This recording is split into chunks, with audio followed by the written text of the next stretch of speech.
اسے اپنی جیب میں رکھ لیا۔ پھر اس کے کمرے سے نکل کر باہر برآمدے میں آیا۔ باہر اچھی خاصی سردی پڑ رہی تھی۔ میں شال لپیٹے ہوئے تھا۔ تنہائی سے گھبرا کر میں نے سعید احمد کے ذہن میں جھانکنا شروع کیا، مگر جلدی ان کے ذہن سے پلٹ کر واپس لوٹ آیا، کیونکہ وہ اپنی صبر کے ساتھ ایسی حالت میں تھے کہ اس وقت ان کے ذہن کو پڑھنا خلاف تہذیب تھا۔ میں اپنے بستر پر آ کر لیٹ گیا۔ میں بالکل تنہا تھا۔ اس وقت کوئی مجھ سے ملنے والا نہ تھا، اور نہ ہی میں سوچ کے ذریعے کسی سے ملنا چاہتا تھا۔ جب سکون نصیب ہو رہا تھا تو سوچنا یہ مناسب تھا۔ لہذا میں اپنے آپ ہی سوچنے لگا۔ پھر خیال آیا کیوں نہ اس سکون سے سو ہی جاؤں، اور پھر میں اپنے ذہن کو ہدایت کرنے لگا کہ صبح 5 بجے میری آنکھ کھل جائے۔ اپنی عادت کے مطابق اس قسم کی ہدایت دے کر میں گہری نیند سو گیا۔ دوسرے دن صبح 9 بجے فروزہ 2 لاکھ روپے نکالنے کے لیے بینک کی طرف چلی گئی۔ پہلے تو اس نے مجھے ساتھ لے جانے کے لیے سوچا تھا، مگر پھر ارادہ بدل دیا۔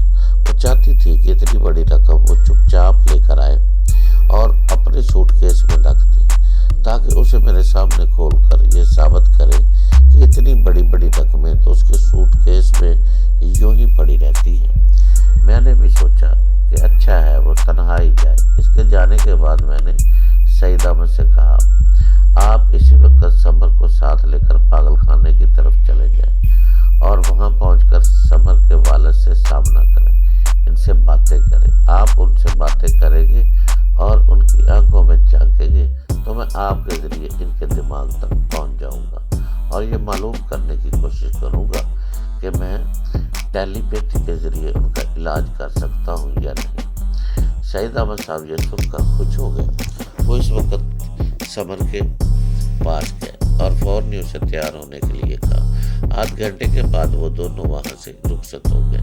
میں نے بھی پچھلی شام کا خریدا ہوا سوٹ پہن لیا اور آئینے کے سامنے اچھی طرح تیار ہو کر اپنا جائزہ لینے کے بعد کاٹیج سے باہر نکل گیا۔ کاٹیج کی ایک چابی مجھے دے دی گئی تھی، دوسری چابی فیروزہ کے پاس تھی، اس لیے مجھے فکر نہیں تھی کہ میری غیر موجودگی میں وہ کاٹیج کے باہر میرا انتظار کرتی رہے گی۔ تو دوستو، یہاں پہ اس کا اختتام ہوتا ہے۔ تو انشاءاللہ ملتے ہیں اگلی قسط میں۔ خدا حافظ۔